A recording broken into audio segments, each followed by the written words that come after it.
And, and when you start, just always do the question. No, and before the questions, again, you're watching Life Changing Conversations. My guest, it inspire action, my guest. So lead off with that, Mike, with a question. So we can tie that from you. Okay? Okay. All right, so I'm gonna start the recording. I'm gonna start the music. So be ready to jump in.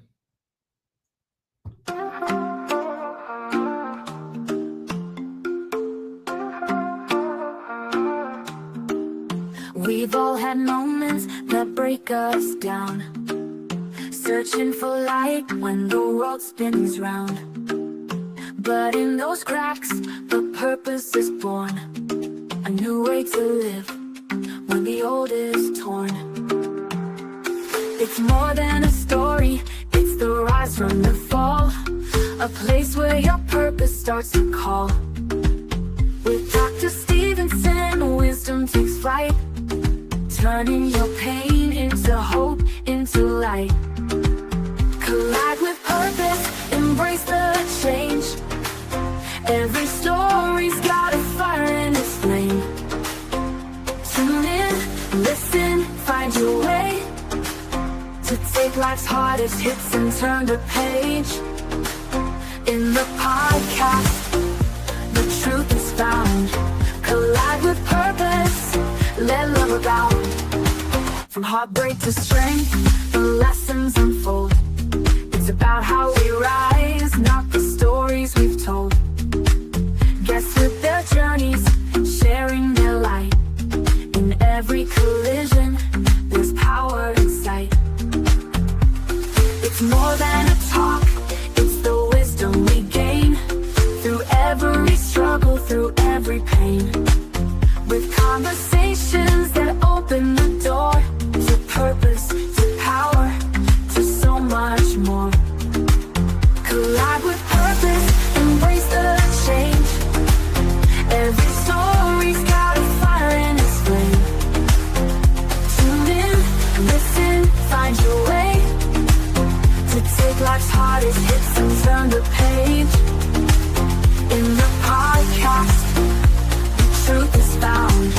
Collide with purpose, let love abound. So come as you are, with your scars and fears. This is the place where the truth appears. Turn your trials into stepping stones. Find the strength to cling your throne. Collide with purpose, embrace the change. Every story's got a fire in its flame.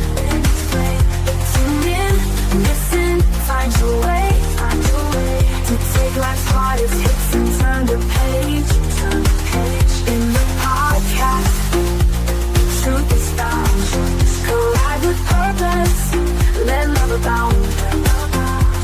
A collision with purpose, your journey starts here. In every conversation, we'll wipe away fear. Find your purpose, let your life ignite. With Dr. Stephenson, you'll find your light.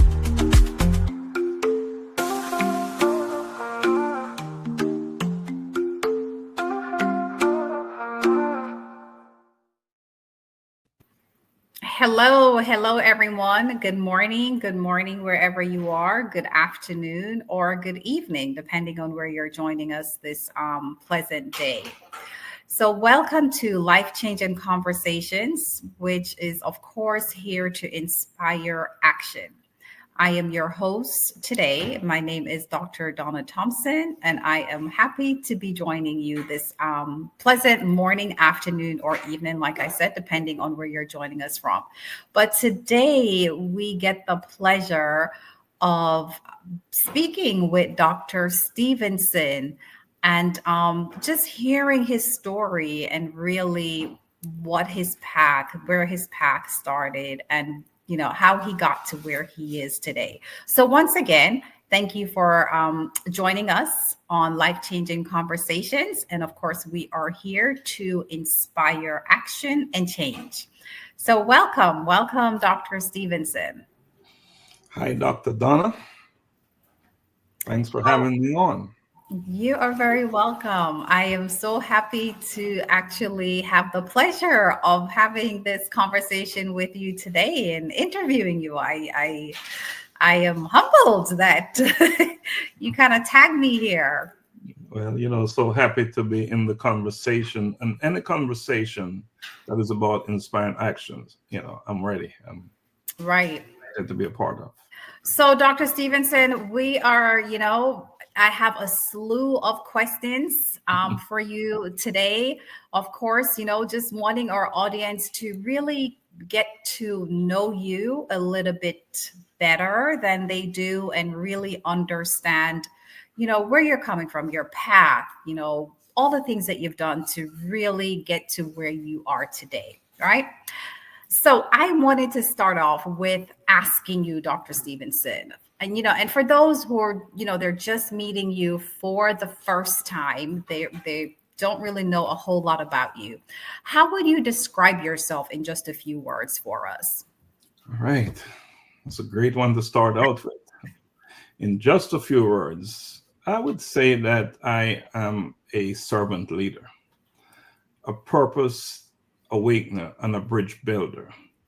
I am a man who I've lived on both sides of life in the sense that I've had success and I've experienced deep loss as well. And what I've learned is that while titles and possessions are very important, they can be taken away. But one thing that cannot be taken away from you is your purpose. So everything I do today, I find that I'm drawn to helping people discover Mm-hmm. that purpose within them. And there is that purpose within them, no matter what their circumstances. And why is that so? Because I know from personal experience that our situations may shape us, but they certainly do not define us. The storms of life may take away what is in your hands, and quite often that is the case, right? Right. But they can never erase what is in your heart. So essentially, that's how I would describe myself. Right. So, Dr. Stevenson, you've accomplished so much in your time here, from authoring books to leading global initiatives, right? Uh, but what personal experiences shaped your drive for your purpose and your driven work today? Well, that's another good one. You talk about authoring books. That's something thanks to you for bringing that idea to me, because that's not the thought that I had about writing any books. But interestingly, in 2008, I had a real estate practice, quite a good one, a solid one. And that business collapsed, right? So overnight, my income, my stability, and security just disappeared, right? But the Mm. deep loss was the identity crisis that followed. When you lose so much, it's impactful, right? And it can Right. really challenge who you are at the core. So for years, I had tied my worth to what I achieved. That's what it was all about. So when that was taken away, I was left asking this question: who am I without Mm. with all this stuff gone? So that was my pain moment, my pain to purpose moment, the kind that tend to shakes you to the core when you lose it all, right? But Right. here's what I've learned along the way: pain can be a doorway to purpose. Pain forces you to confront what truly matters, and it strips away the illusions that what you have built in your life is always going to be there. Right. In my case, it revealed that my value was not tied to a business, a title, or any material success for that matter.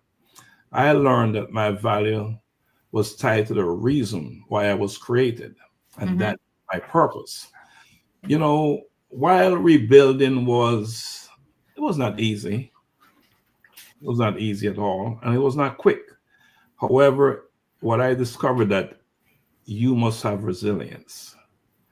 And the decision to get back up again and again, even when it hurts, you must be prepared to do that. And that's what resilience is.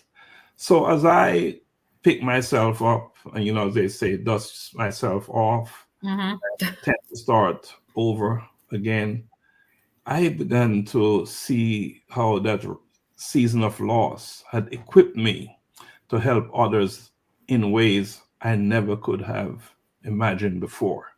So it was through my loss that I started to realize that there is that thing within me that I can now use and transfer over to others. And I believe that is why the Collision with Purpose movement exists today, because I myself, I have learned firsthand that your greatest pain can hold the seed of your greatest calling. And especially when you nurture it, you must Right. do it. When you nurture it, that seed can grow into something that changes your life and the lives of others. Wow, what a story, right? Because going through something like what you're explaining to us that you've experienced, losing everything, it takes a lot to really turn that around and do something different and something positive. With Yeah. And you said something there, losing everything. I lost a lot of material stuff, but I didn't lose myself. Right. And that's the most important thing to hold on to keep. Mm-hmm. Yeah. Yeah. So you talk about a collision with purpose movement, and of course, this is a big thing that is happening now in your space where you are. Can you take us back to the moment that idea actually came to you for a collision with purpose? How was that born? Yeah, that's a good one, because approximately 3 years ago, give and take, maybe a few months, right? The idea came to me. I woke up one morning and there was no such thing as a collision with purpose. It was just an idea to do something about purpose, right? So I approached my daughter, the first person I saw that morning, and I shared the idea with her. And she didn't hesitate much. She said, call it a collision with purpose. So the next thing for me was to ask her, now what? We have a name. What do we do with that? So she told me to go walk in the park. I was obedient, with doubts, of course. Imagine walking in the park, right? And with a cell phone saying, making up stuff, right? Right. Very different for me. And that's something I've done in the past and could even imagine doing. So anyway, I went into the park, recorded a short video asking my close friends to share what purpose meant to them. And interestingly, in less than a month, I had over 30 responses. And I would say that was the spark that ignited the movement. But the real truth, I believe, is the seed for this movement was planted in 2008 when I was in my lowest valley. Mm. And I talked about that earlier. Right. So I believe I know what it feels like to have everything change overnight. I've lived it. I've experienced it, right? And I also know the power of getting back up and refusing to let that moment define you. So that's something I want to share and make sure anyone who will be listening to our conversation today understand that. So, and I want to repeat that, I know what it feels like to have everything change overnight. And many of you out there, you know what I'm talking about.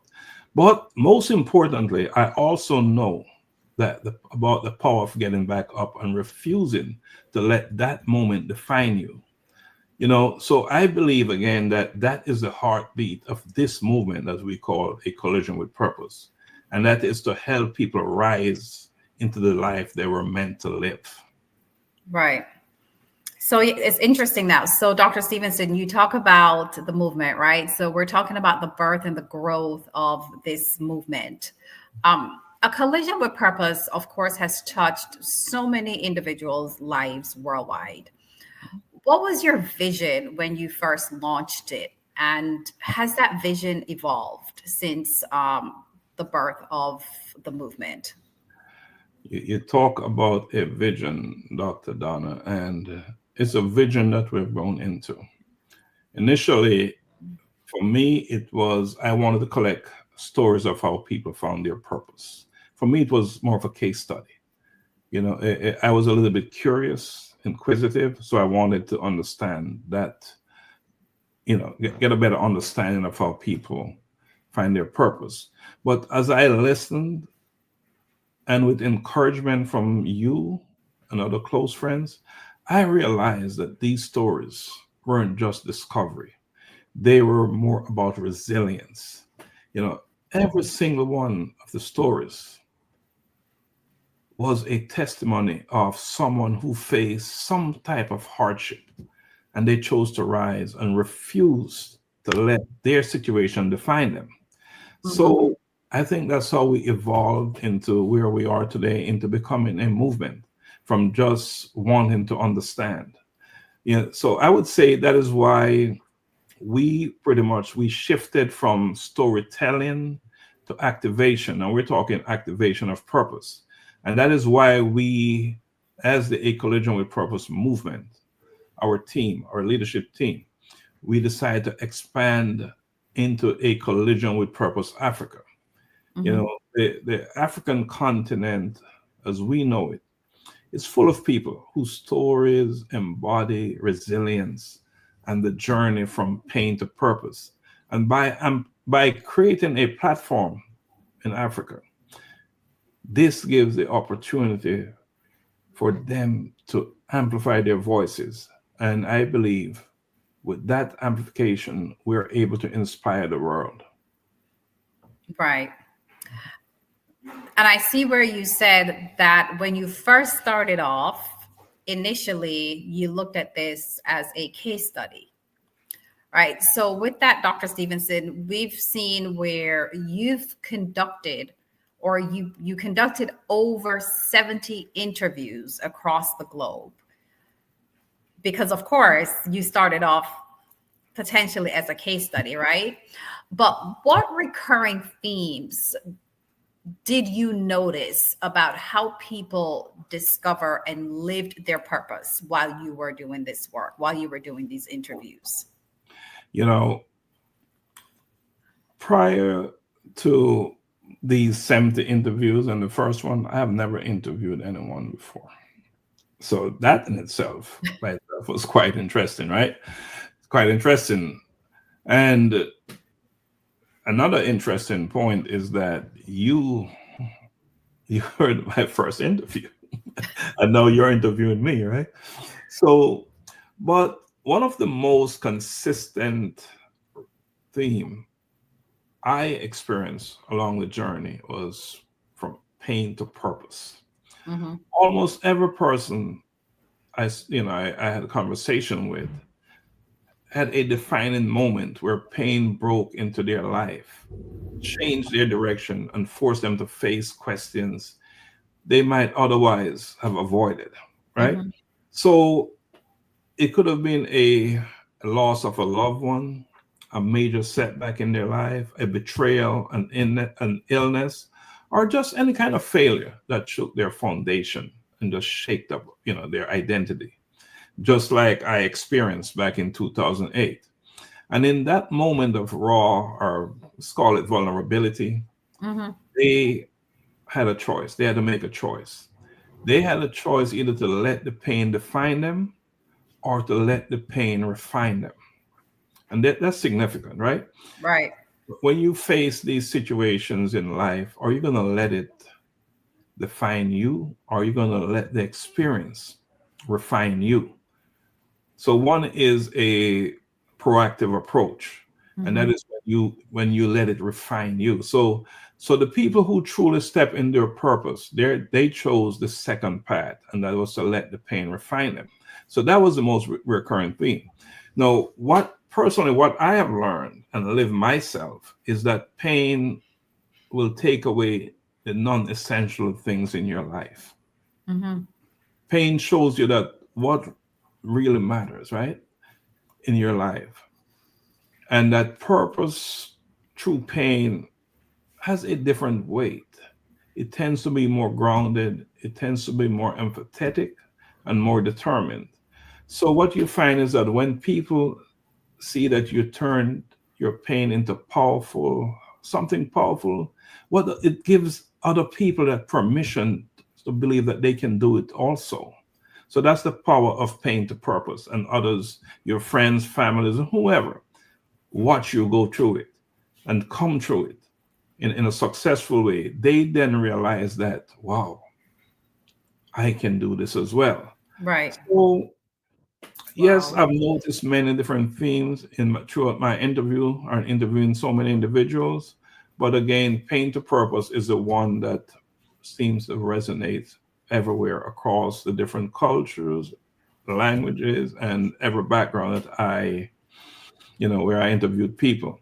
Again, I would also say that it is probably a universal proof that your lowest moment can hold the seed of your highest calling. So while we're experiencing these low valley moments, there's something that is in there that we need to search for, the why, because maybe, just maybe, that is where the seed of our highest calling is planted.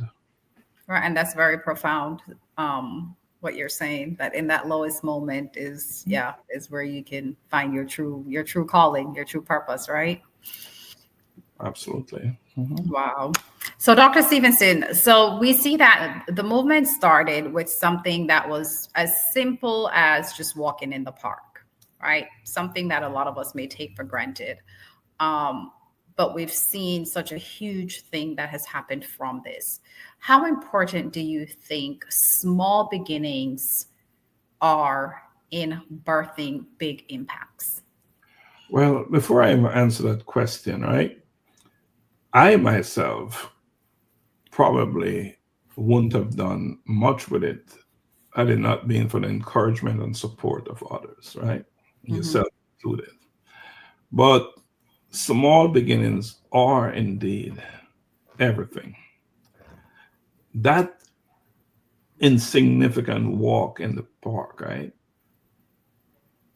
I could have so easily seen it, and I just said insignificant, but I could have so easily not done it.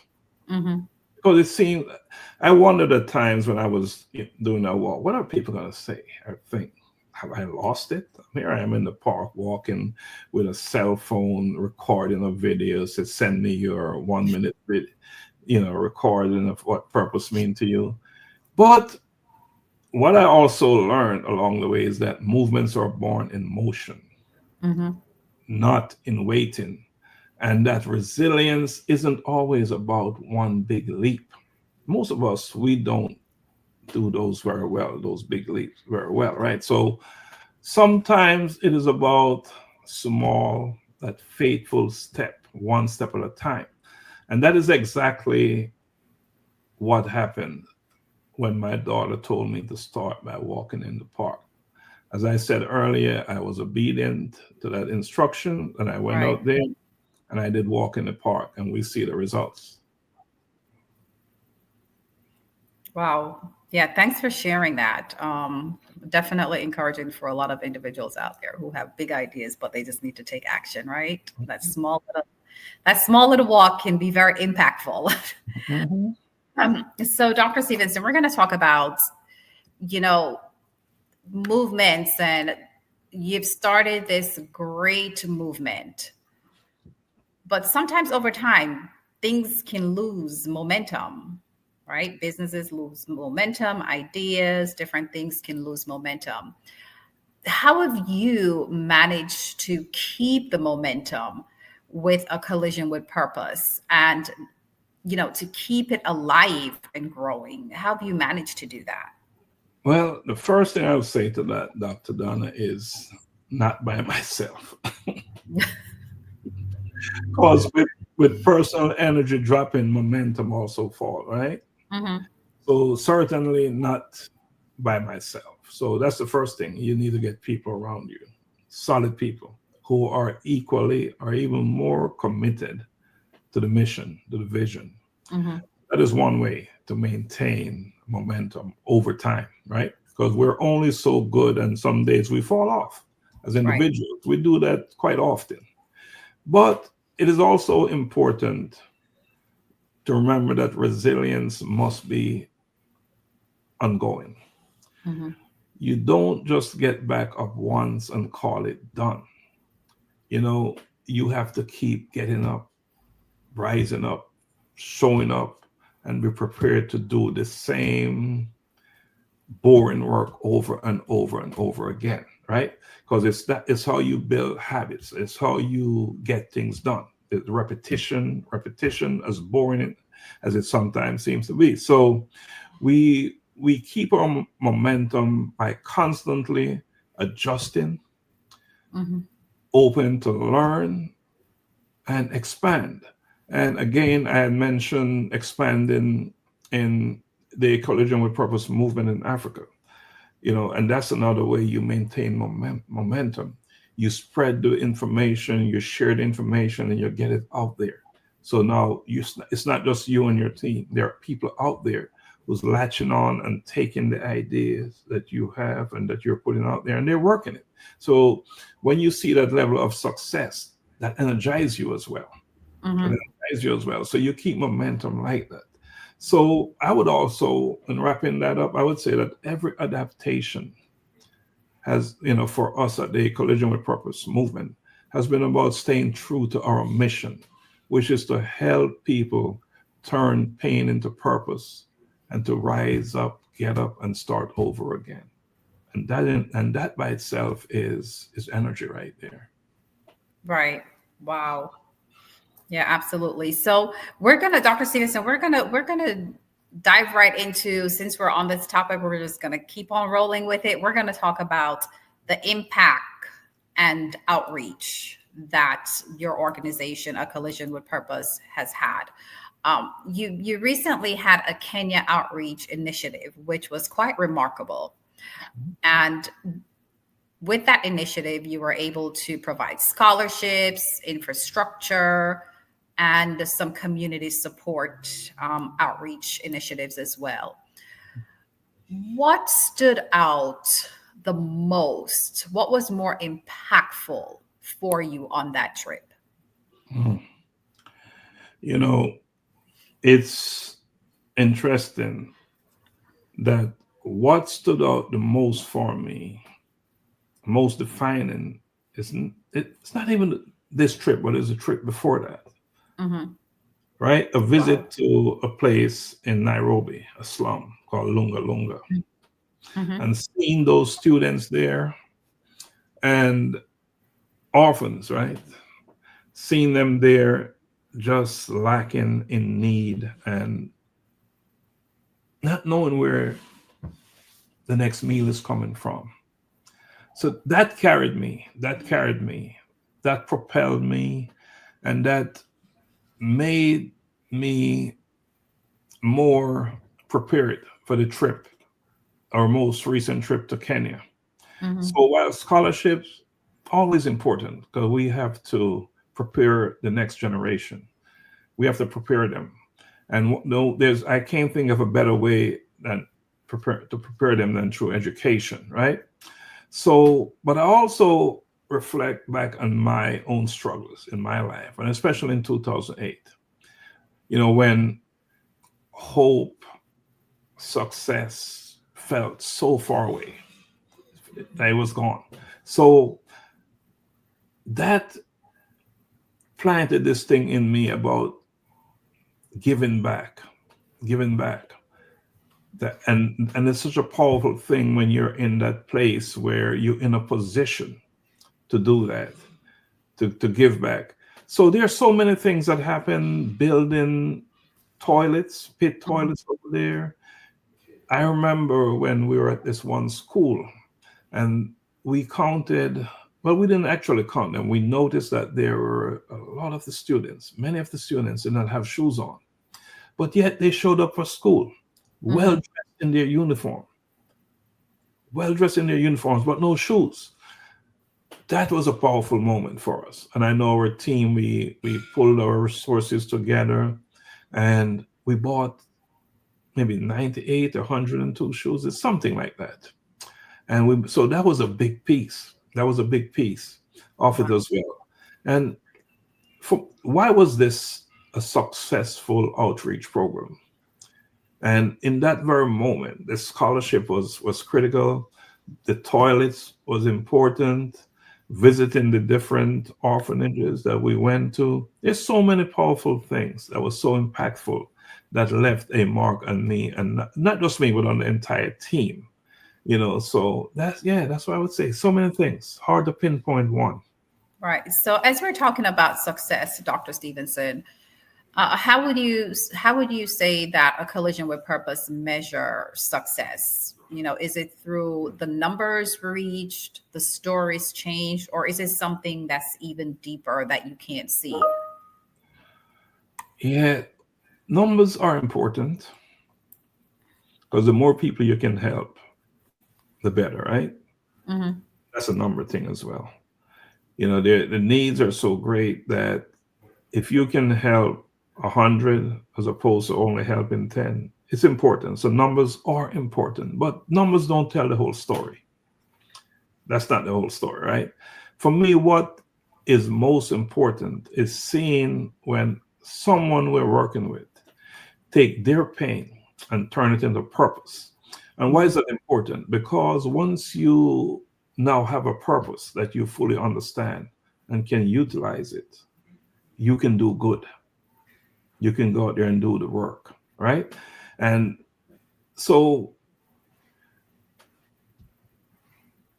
I success is for me, and most important is not just what you survive, but what you decide to do with it. For me, Right. that's the key. And again, I'll go back to pain to purpose because it is significant because you're turning something that is negative into something that is impactful, something powerful. And for some people who believe in legacy, you're Hmm. turning that pain into a positive legacy. So if you find that you're in a position where you're transforming your pain into something that serves others, then essentially what you're doing, and this for me is success, you are reclaiming power over your story, over yourself, over your life. And essentially, at the collision with purpose, that is what we do. That is what we aim to do every single day, is to help people become successful by seeing that their hurt is not the end, their pain is not the end, but the beginning of something greater. So for me, that is how you measure success.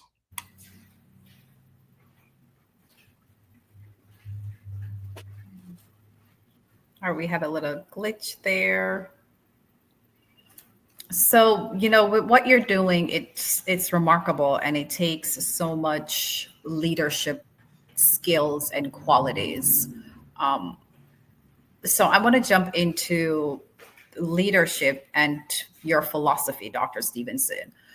So you often say turning words into actions and actions into results. How has this philosophy shaped your leadership style? Mm. Well, life is all about minds having the right mindset, right? Hmm. And again, your mindset is forged, is born based on your exposure. People you talk to, those around you, those who are leaving things in your ears, and so forth and so forth. So your experience helped to determine your mindset. Mine, I believe, was during those troubling times in 2008 when a very powerful business that I had collapsed. So, and I learned then that talking alone was not going to be enough to rebuild my life, to rebirth my story. I learned back then that action is the key. Action is the bridge between where you are and where you want to go. And without action, there's no bridge at all.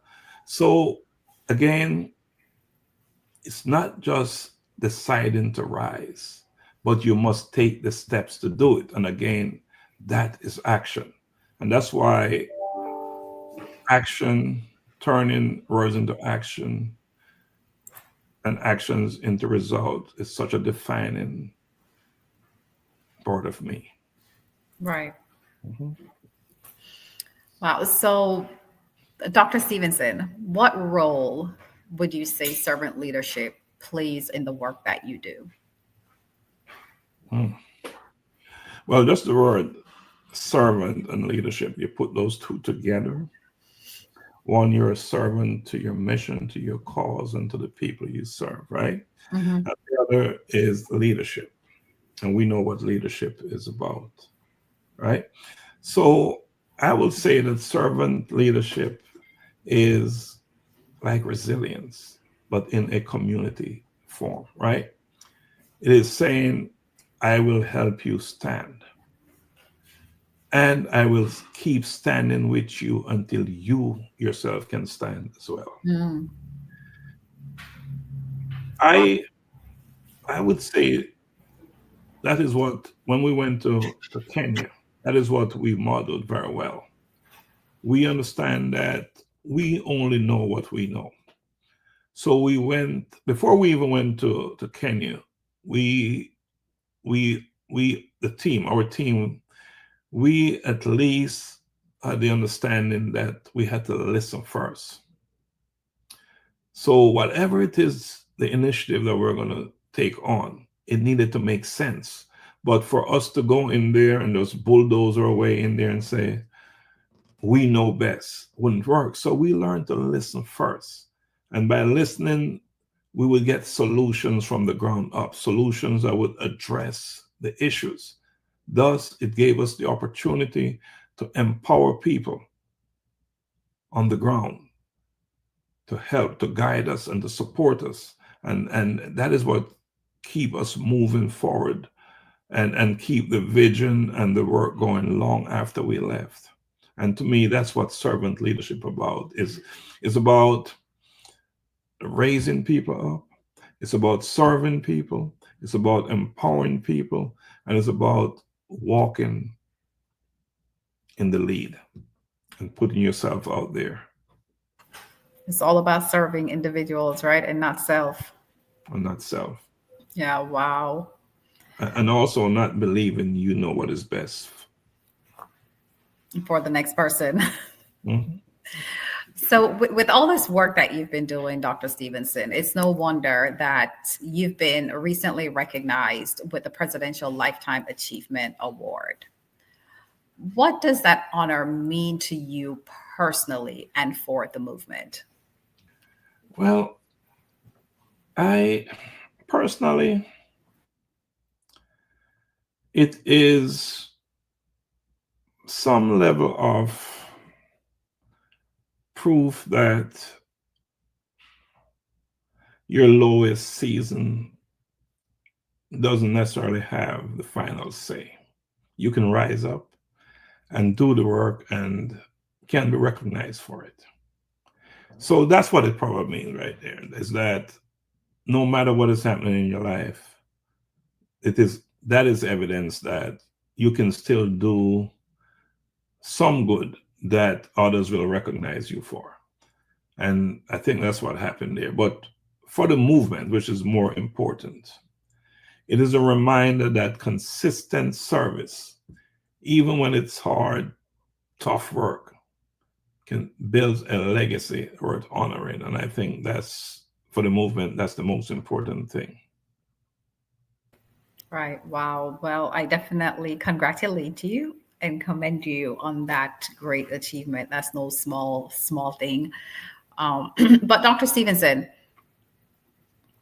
you know, leading a global movement, it's no small task. That's huge. That's a big undertaking.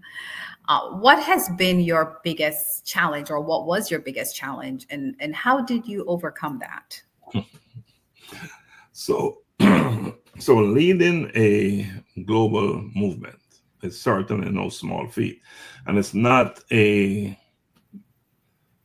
thing or a something you can do by yourself, right? You need a team, right? You need a team that is equally as vested as you are, and in some cases more. And you need different skill sets and all that good stuff, right? But one of the challenge is matching the vision, the initiatives to available resources. Because everything that we do here at the Collegium with Purpose requires some level of money to fund it. And that's not easy to come by. Not easy at all to come by. So that is a big challenge and will probably be for a while to come. Because as we grow, we will require more resources. So as the vision stretches across the globe, then we're going to have to fund that vision, right? Right. So another thing is what I learned is that resilience taught me to start with what is in hand, what we have, right? And keep building and trusting that the rest will come. So if you're running a global initiative and you can't accept that you work with what you have, then you will be even more challenged. So the way to keep moving when the mountain is too high to climb is to just continue climbing. Right. Wow. Great advice. Great advice. Absolutely. So Dr. Stephenson, was there ever a time, or has there ever been a time, I should say, you questioned whether to keep going? And if so, what pulled you through those thoughts? Was there ever a time I questioned whether to keep going? Even this morning. Oh. If you want to know the truth, we talk about how we have to get up. Mm-hmm. We talk about how we have to get up, dust ourselves off, and start over again. And that's a ongoing thing, right? Because we're humans. We're human. So many times, but every time, the one thing that I believe helped to keep me grounded is I remember 2008, and that played such an important role. And I know if I could survive 2008, there's nothing that I probably can't survive. So I remember back then when I had to get up, even when it was not easy, or let's say it was easier to stay down. So that memory, I use that memory to fuel, to ignite me to keep going. And another thing I should say, we must understand that resilience is a muscle. You must strengthen, and you strengthen your resilience by using it. So all of this is about resilience. But resilience is not something that can be dormant and just lay still. It's that muscle that you have to strengthen it. And that's what we do. And how do we strengthen it?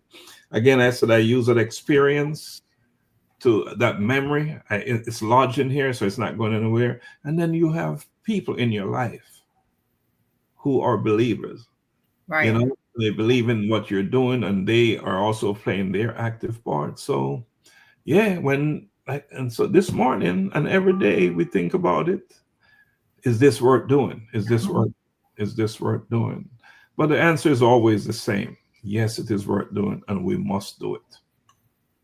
Right. Yeah, and that's just life, right? You're always going to have the good days and the bad days, and you just keep pressing along because your vision is so large. But what lessons have you learned about people and purpose, and like you spoke about, and resilience along this journey? Yeah, I've learned a few lessons about myself first. and definitely about people.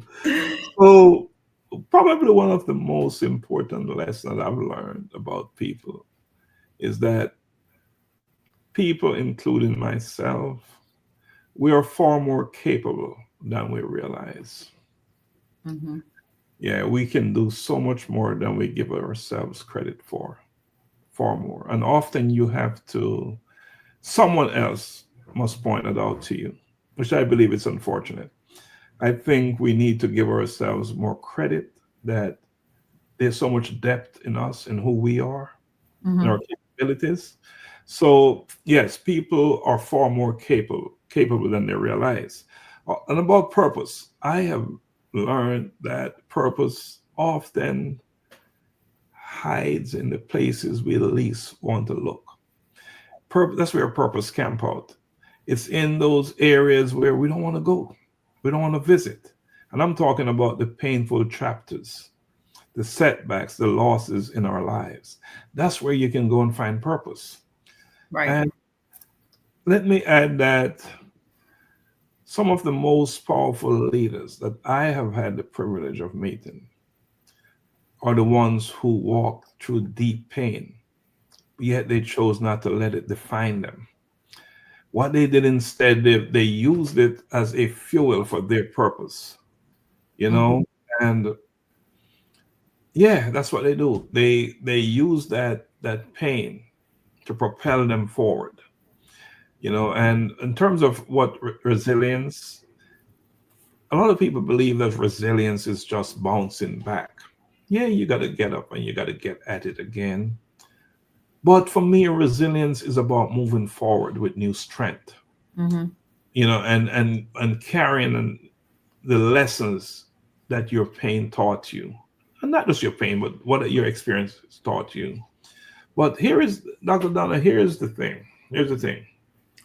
When you are able to turn your pain into purpose, you find that your story is no longer just about you. Your story now is a lifeline for others. Right. Yep. Wow. We hear that? Your story is the lifeline for others. So, Dr. Stevenson, as we wrap up this wonderful interview with you on forward looking and vision, of course, we're gonna, definitely invite our viewers to join the cause with Dr. Stevenson. But we're going to talk about, the future of a collision with purpose movement and the call to action, right? Uh, where do you see a collision with purpose in the next 5 years? Mm. Right. Dr. Donna, this thing is moving fast. And it's moving fast because it's not just an organization. We don't just have conversations, it's a movement. Mm-hmm. And so what I see a global network of resilience stories. I see it from Africa to the Caribbean to Asia. And I see us equipping leaders and communities, you know, encouraging them, showing them, teaching them how to face challenges without losing their identity or purpose, is what I see. That's what I see happening in the next 5 years. We will be in every corner of this world. Right. Mhm. Wow. So tell us, are there any upcoming projects, books, any initiatives that you're particularly excited about? Can you share with us? Well, I'm excited about going back to Kenya and other countries in Africa and in the Caribbean and elsewhere. I'm excited about going back to Kenya. On our last visit to Kenya, the team members, we decided to document our experiences. So we're writing a book, an anthology. I believe we'll have maybe 18 authors in there. And I'm also looking forward to publishing that book in Kenya, have that book launch in Kenya as part of our colloquium there, our conference next year. We have yet to decide on a date. Mhm. So I believe that is a big, big piece of where we're heading, our future projects, right? But also we're looking to gear up and get our foundation, Collegium with Purpose Foundation, up and running, our Mhm. Learning Institute up and running, because we're gonna provide formal classes, workshops Oh, for nice. individuals. Because we believe in the power of education, and I know we're equipped to do just that. So we'll be launching the A Collision with Purpose Learning Institute and the different classes and workshops that we'll be presenting. So that's a big piece. That's a big piece. So many things are happening, right? Mentorship is a big piece of who we are, what we do, Mhm. and especially in Africa and the Caribbean. So we're looking to leave or make a mark there as well. Nice. All right, so if you could, because I know we're wrapping up, right? So if you could speak directly to someone who's listening right now, who feels lost or purposeless, what would you say to that individual? Mm. You know, First of all, when I look in the mirror, I was that person, right? Mhm. Wow. It's interesting because as much as you are walking in your purpose, there are days when you're not in your purpose. Mhm.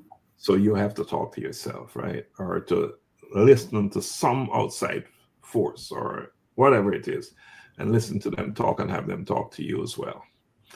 But given the opportunity, I would say this: I have been where you are. Your situation does not define you. You have the ability to get back up, even if right now at this moment you don't feel as if you can. Just make, just take a small step and do that small step over and over, one step at a time. That's all you have to do. It will work for you. It worked for me. It will work for you as well. Great advice. Great advice. So how tell us, Dr. Stevenson, so how can individuals get involved or support the work of a collision with purpose?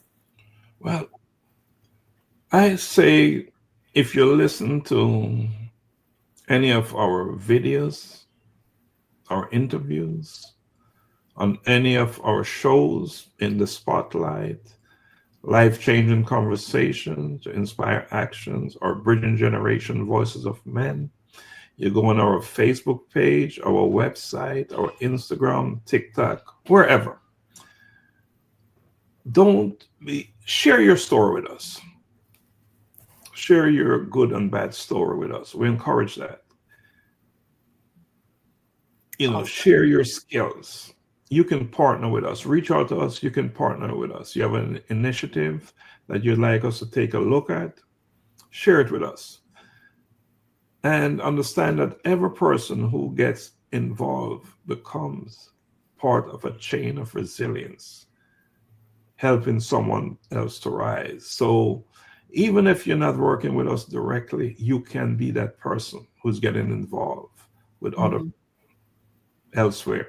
Because while we are the A Collision with Purpose movement, there's so many other ways to be a part of the A Collision with Purpose without being directly involved or tied to us. It's the work. It's not about us, the organization. It's about the work. Right. All right. So thanks for that, Dr. Stevenson. So you all hear how you can get uh, involved and support a collision with purpose in the work that Dr. Stevenson is doing. So finally, what is the one truth you want your life's work to leave behind? The one truth.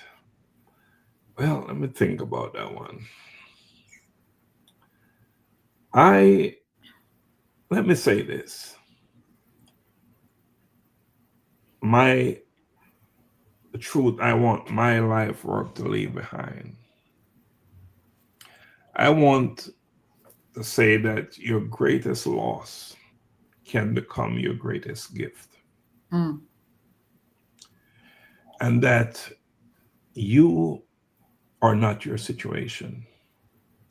You are not your past.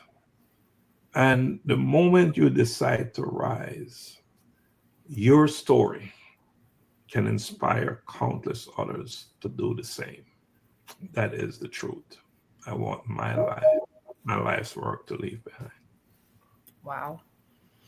All right. So we are at the hour, and I would like to say, Dr. Stephenson, thank you so much for sharing your journey with us, your wisdom with us. We so appreciate the work that you're doing, and just continue doing the work. To our audience, we would like to say thank you for joining us today on Life-Changing Conversations to Inspire Action. And we charge you to go out there and take action of your life and do great things. Have a wonderful day.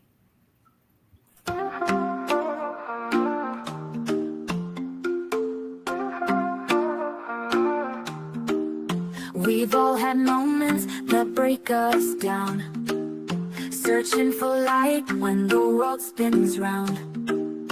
But in those cracks, the purpose is born, a new way to live when the old is torn. It's more than a story, it's the rise from the fall, a place where your purpose starts to call. With Dr. Stephenson, wisdom takes flight, turning your pain into hope, into light. Collide with purpose, embrace the change. Every story's got a fire in its flame. Tune in, listen, find your way to take life's hardest hits and turn the page. In the podcast, the truth is found. Collide with purpose, let love abound. From heartbreak to strength, the lessons unfold. It's about how we rise.